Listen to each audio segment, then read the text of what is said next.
adat tu salah ke? Tak salah. Ibadat ni dia kena ada dalil.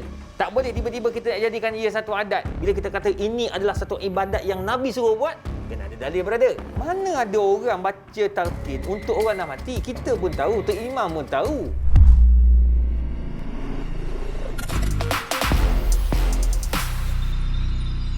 Bismillahirrahmanirrahim. Assalamualaikum warahmatullahi wabarakatuh dan salam sejahtera bagi mereka yang bukan Islam yang menonton saya viral setiap malam 7.30 di TV9 bersama dengan saya Ustaz Izhar. Apa khabar Ustaz? Baik, alhamdulillah. Abang sihat? Abang tetap sihat beginilah. Dalam kehidupan ni ialah kita ada agama masing-masing kan. Tapi bangsa juga berbagai-bagai bangsa dalam dunia ni kan. Betul. Jadi setiap bangsa tu dia ada budaya dia, dia ada adat dia.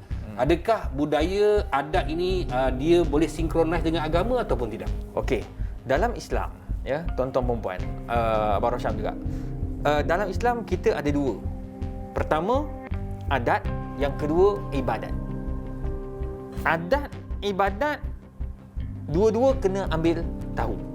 Adat dia boleh jadi ibadat bila kita niatkan untuk ibadat. Contoh, saya pakai stokin. Okey. Cantik tak stokin saya?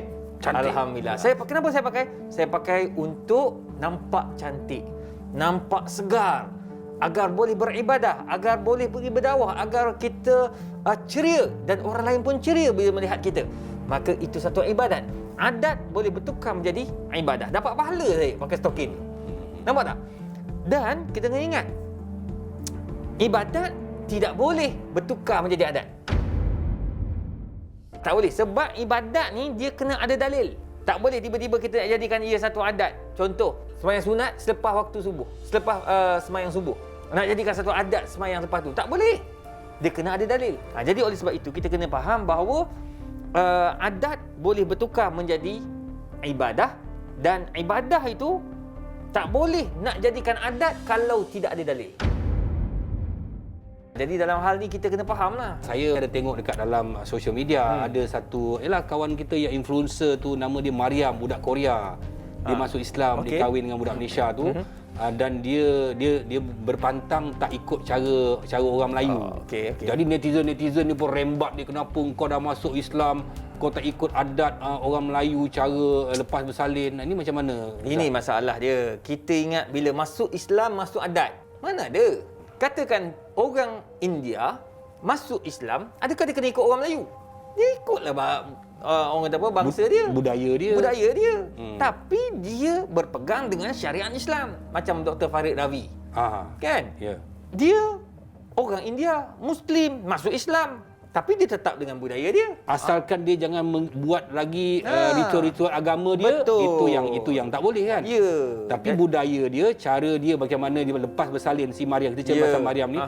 Mungkin orang Korea, cara dia lepas bersalin, cara dia tak macam orang Melayu. Tak salah kan? Tak salah. Jadi dia masuk Islam, dia ikut cara Islam. Dia maksudnya ketika dalam nifas, dia tidak melakukan hubungan dengan suami dia. Itu Islam. Tapi cara dia nak berpantang, dia nak makan apa, itu ikut dia lah. Ikut cara Korea. Macam zaman-zaman Nabi dulu ada tak adat budaya yang banyak. Zaman Nabi SAW penuh dengan adat, penuh dengan budaya. Tetapi adat yang baik Nabi benarkan untuk kita ikut. Adat yang tak baik, yang membawa kepada kemurkaan, membawa kepada syirik, membawa kepada laknat Allah Azza wa Jalla, Nabi larang. Antaranya adat-adat khurafat. Nabi tak bagi. Dia samalah juga macam kita kat Malaysia ni. Kalau katakanlah Puan Mariam tadi, dia nak hidup cara dia lepas bersalin. Dia nak makan sushi, dia nak makan apa sajalah makanan-makanan dia orang kan. Silakanlah. Buat apa pula kita pula nak ikut kena makan ikan kering? Dia tak makan ikan kering. Satu lagi, kalau macam orang Melayu ni Ustaz kan, dia penuh dengan adat istiadat. Ya. Bolehkah kita amalkan dalam kehidupan Islam kita?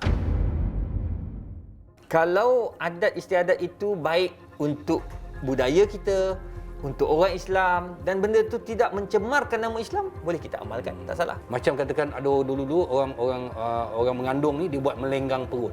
Melenggang perut, semua tu kena tengok kepada bagaimana ia diaplikasikan. Majlis melenggang perut tu ada selawat apa semua. Selawat dia tak ada apa, dia duduk saja. Orang yang mengandung duduk atas kerusi, elok tutup aurat, orang berselawat. Jemput Habib Rashamno. Al-Hafiz. Al-Hafiz. Al-Fatihah. berselawat ramai-ramai. Tak ada masalah. Tak ada masalah Boleh. Ada juga dulu kalau kita tengok sekarang pun menjadi satu perbalahan dekat di mana-mana. Ada yang macam contohnya buat kenduri tahlil. Lepas ke bumi jenazah, lepas tu malam tu buat kenduri tahlil. Ada yang mengatakan benda tu khurafat. Dia orang tak kata khurafat, dia kata bid'ah. Bid'ah ya. Bid'ah. Jadi sekarang ni baca tahlil, benda tu kita baca apa? Apa yang kita baca tahlil? Ayat Quran. Kita baca ayat Quran, kita zikir, kita berdoa, dan anak kadang-kadang yang terdoakan, yang memimpin zikir, memimpin tahlil, baca Yasin, takkanlah kita kata bid'ah. Kita mengatakan bahawa tahlil ni Nabi suruh buat, baru jadi bid'ah. Sekarang ni ia adalah adat orang Melayu Islam kita di Malaysia. Bila meninggal, Abang Rosyam Nur meninggal, saya buat tahlil. Dah menjadi adat. Adat tu salah ke? Tak salah.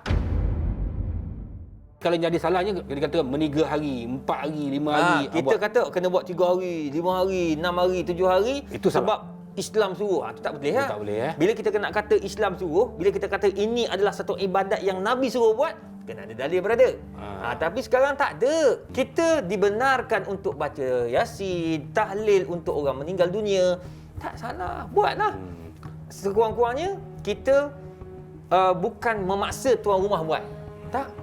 Yang buat ni kadang-kadang jiran-jiran tolong buat. Betul. Makan-makan dia orang yang atur, dia orang yang sediakan, dia orang buat tahlil, semua jiran-jiran tolong uruskan. Tuan rumah tak payah fikir apa-apa. Bila orang meninggal, lepas tu nak naik batu nisan tu ditunggu 100 hari. Dia kalau kita kata nak naikkan batu nisan tu selepas 1 hari, dia ada sebab tau. Saya tanya orang yang pakar kubur lah, yang buat batu nisan. Dia kata kenapa letak lepas 1 hari? Tanah dah mampan. Kalau katakanlah kita letak awal, tanah tu lembut, dia masuk ke dalam. Jadi tak cantik lah benda tu. Tu sebabnya kita kena ada ilmu. Bukannya orang kata, kita kena letak lepas 1 hari. Kenapa? Lepas 1 hari sebab jenazah sakit kena kat bawah. Itu. Apa pula? La ilaha illallah. Tak ada kaitan batu nisan dengan jenazah kat bawah tu. Kalau lepas minggu, lepas tu dia dah tahu batu nisan, tengah-tengah atas di ujung yang sebab dia lembut, tanah tu lembut, dia akan masuk ke dalam. Bila hujan dia akan jatuh, dia tak cantik. Lepas 1 hari cantik, dia dah mampan. Dan nampak tak? Sebab jenazah kat bawah pun dia dah ada yang mereput, dia akan turun ke bawah. Ada juga orang kata kenapa bila ke bumi tu nak baca talqin. Sebab apa? Orang tu dah mati bukan dia dengar pun.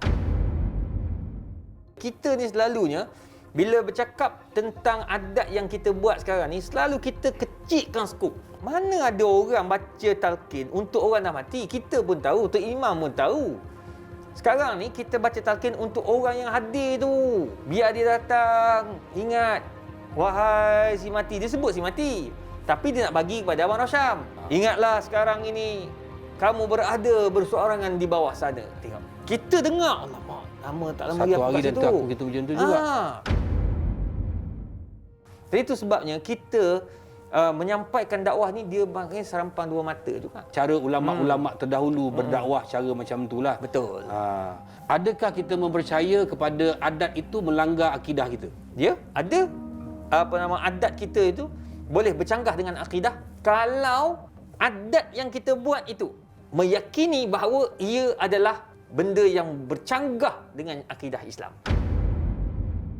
Contoh, bila isteri nak mengandung, kita pergi dekat Sungai Besar, minta dengan jin-jin yang ada kat situ. Itu memang adat yang salah.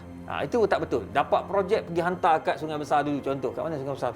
Pulau Besar. Pulau Besar. Kat Pulau Besar yang orang selalu pergi hantar. Ada kan orang Islam tau, hantar nasi biryani. Aduh, pening kepala tuan-tuan. Itu salah. Itu tak boleh. Kenapa buat je? Ini dah jadi adat kita orang. Keluarga kita orang dapat projek je, kita orang hantar nasi biryani. 3 tulang. Habis masalahnya kata. Tinggal balik esok ambil tulang saja. Siapa yang makan?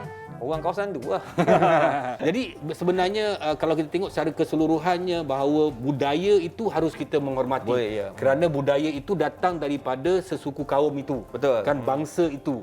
Tapi agama itu tetap agama itu tidak boleh ditukar. Kerana Islam itu berpegang pada Al-Quran dan juga hadis. Nabi dah ajar kita dah pelbagai cara bagaimana untuk kita hidup di atas muka bumi ini. Jangan kita kongsi.